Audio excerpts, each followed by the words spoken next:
नमस्कार दोस्तों, art visual art में आप सभी का एक बार फिर से स्वागत है। आज हम सॉल्व करने वाले हैं एनसीईआरटी सिलेबस के अंतर्गत क्लास 9th की ज्योमेट्रिकल ड्राइंग का question number 34 and question number 35। तो आइए सबसे पहले देख लेते हैं। क्वेश्चन नंबर 34 है हमारा, दी हुई रेखा पर 135 डिग्री का कोण प्रकार द्वारा बनाओ। तो आइए देख लेते हैं सबसे पहले इस एंगल को विस्तार से। सबसे पहले हम ए बी एक रेखा ले लेंगे। तो इस तरह से हमने एक ए बी रेखा ले लेनी है, ए बी। और अब हमने बनाना है इस ए बी रेखा पे 135 डिग्री का एंगल। तो सबसे पहले हम क्या करेंगे, सबसे पहले हम बिंदु ए पे जो है 90 डिग्री का एंगल बना लेंगे, जैसे कि आपने पिछली वीडियो में भी बनाया था। और उससे पहले जो है मैं आपको एक बात बताना चाहती हूँ कि जो हमारी ये वाली जो चाप है, ये वाला जो सर्कल है, इसको हम पूरा का पूरा लेंगे। मतलब इस तरह से हमने पूरा लेना है नीचे की तरफ। और जो हमारी जो ये ए बी जो लाइन है, ए बी जो लाइन है, इसको हम थोड़ा सा जो है वो आगे बढ़ा देंगे ए की तरफ से, ए की साइड से। तो जो ये वाला जो डॉट्स है हमारा, इसको हम थोड़ा सा जो है इस तरह से हम इसको डॉटेड लाइन में इसको आगे की तरफ हम इसको बढ़ा देंगे। और इस तरह से तो ये हमारा ए और ये वाला बिंदु हमारा बिंदु डी आ जाएगा। अब हम क्या करेंगे, अब ठीक वैसे ही अब हमने बिंदु ए पे बनाना है 90 डिग्री का एंगल। प्रकार आपकी उतनी ही खुली रखनी चाहिए जितनी थी। और यहाँ से हम पहली चाप 60 की लगा देंगे और जो दूसरी चाप होगी वो आपकी 120 की हो जाएगी। और जैसे कि आप पहले से करते आ रहे हैं, आप सभी को पता भी है। और फिर इस दोनों को आपने, जहाँ पे ये दोनों आपस में कटेगी, तो उनको आपने बिंदु ए के साथ आपने मिला लेना है। और ये वाली हमारी जो लाइन है वो आ जाएगी डॉटेड लाइन। और इस तरह से ये बिंदु हमारा, ये एंगल हमारा बन गया है 90 डिग्री का एंगल। आप चाहे तो उसको नाम भी दे सकते हैं। तो मैंने दे दिया है ई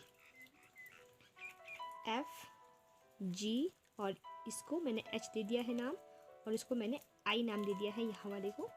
अब हमने क्या करना है, 135 डिग्री का एंगल बनाना है। तो आपको पता है कि अभी इस टाइम पे ये 90 का है, तो यहाँ से भी 90 होता है, यहाँ से भी 90 है।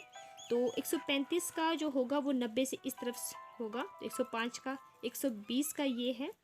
तो उसके लिए हमें क्या करना पड़ेगा, तो सबसे पहले आपने क्या करना है, जैसे कि आपने एक चाप यहाँ से, जो आपकी जो ये वाली जो लाइन है, प्रकार आपकी उतनी ही खुली रखनी है, आपने इतनी ही खुली जितनी आपकी है। तो आपने एक चाप यहाँ से लगानी है, जो आपकी ये वाली होगी 90 वाली होगी, जो लाइन बिंदु एच से, ये बिंदु एच है हमारा, इस एक चाप आपने एच से लगा लेनी है। और जो दूसरी जो चाप आएगी हमारी वो आएगी बिंदु डी से, जो हमारा ये बिंदु डी है, ये वाला जो हमारा है इधर जो हमने जो रेखा ली है, तो दूसरी चाप आएगी आपकी बिंदु डी से इस तरह से। और अगर आपकी लाइन थोड़ी सी पीछे हट रही है तो इसको थोड़ा सा आप इसको बढ़ा सकते हैं इस तरह से। तो मैंने भी इसको बढ़ा दिया है। तो इस तरह से ये वाली जो हमारा जो बिंदु है, तो पॉइंट है, वो हमारा आ जाता है 135 डिग्री का। आप चाहे तो देखो यहाँ पे भी जो हमारा जो ये वाली जो चाप थी वो 120 की थी, तो 120 से थोड़ा सा ही आगे है 135 डिग्री। आप चाहे तो उसको डी की सहायता से भी आप इसको दे सकते हैं। तो इस तरह से ये हमारा पूरा का पूरा जो एंगल है ये बन गया है 135 डिग्री का एंगल। और जो ये वाला जो एंगल बचता है हमारा, ये वाला जो एंगल बचता है, तो वो बच गया है हमारा 45 डिग्री का। तो इस तरह से आप ए बी और ये बिंदु आ जाएगा हमारा सी। तो सी ए बी हमारा 135 डिग्री का एंगल बन जाता है। हमारा नेक्स्ट 35 क्वेश्चन है, प्रकार से समकोण सी ए बी के 3 समान भाग करो। तो आइए अब देखते हैं इस एंगल को विस्तार से। सबसे पहले आपने यहाँ पे भी ए बी एक लाइन ले लेनी है। तो इस तरह से आपने एक ए बी एक रेखा ले लेनी है, ए और बी। पहले बिंदु ए पे जो है हम 90 डिग्री का एंगल हम बना लेंगे। तो इस तरह से आपने ठीक वैसे ही 90 डिग्री का एंगल बना लेना है, जैसे कि आप पीछे से बनाते आए हैं। और इस तरह से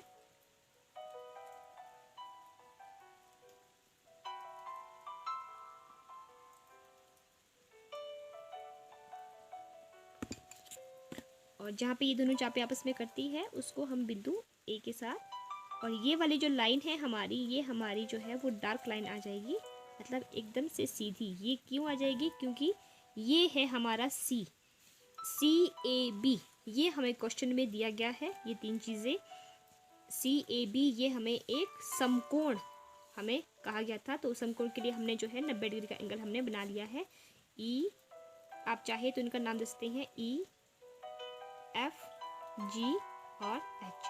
तो ये हमने जो है समकोण ले लिया है जो हमें क्वेश्चन में दिया गया है। अब हमने क्या करना है कि इस समकोण को हमने 3 समान भागों में डिवाइड करना है। तो उसके लिए हमें क्या करना है, आपको पता है कि 90 को अगर हम जो है डिवाइड करते हैं 3 से तो कितना आता है 30। मतलब अगर हम इसको जो है डिवाइड करते हैं 3 से तो 3 1 जा 3, 3 2 जा 6, 3 3 जा 9 होता है। और ये तो यानी कि जो पहला जो एंगल हमारा जो बनेगा वो बनेगा हमारा 30 डिग्री का, और दूसरा हो जाएगा फिर 60 डिग्री का, और तीसरा 90 डिग्री का जो हमारे पास ऑलरेडी है।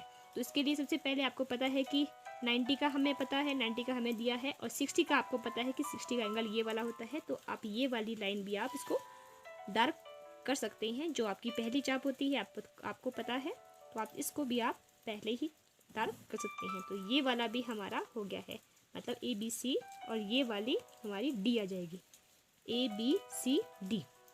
अब हमें इन दोनों का हाफ करना है, और हाफ इनकी 60 का हाफ करना है, और 60 का हाफ कितना होता है 30 होता है।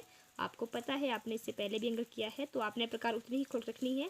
और बिंदु E से जो आपकी जो 60 की जो चाप थी उसी को आपने आगे बढ़ा देना है, और दूसरी जो चाप लगेगी वो लगेगी बिंदु F से, यानी कि जो 60 का जो है वहीं से हमारी चाप लगेगी। और जहाँ पे दोनों चापें आपस में कट रही है उसको हमने मिला देना है बिंदु A के साथ। और ये वाली जो लाइन है वो भी हमारी कैसी है, वो डार्क आ जाएगी।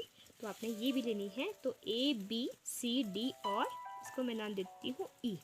तो इस तरह से 1 2 और 3 एक जो समकोण जो था हमें दिया गया समकोण, इस तरह से जो CAB एक जो समकोण हमें दिया गया था उसको हमने 3 समान भागों में डिवाइड कर लिया है। तो पहला एंगल आपका हो जाएगा 30 का, और जो पूरा एंगल ये हमारा 60 का, और जो यहाँ से लेकर यहाँ तक एंगल हो जाएगा ये हो जाएगा हमारा 90 डिग्री का।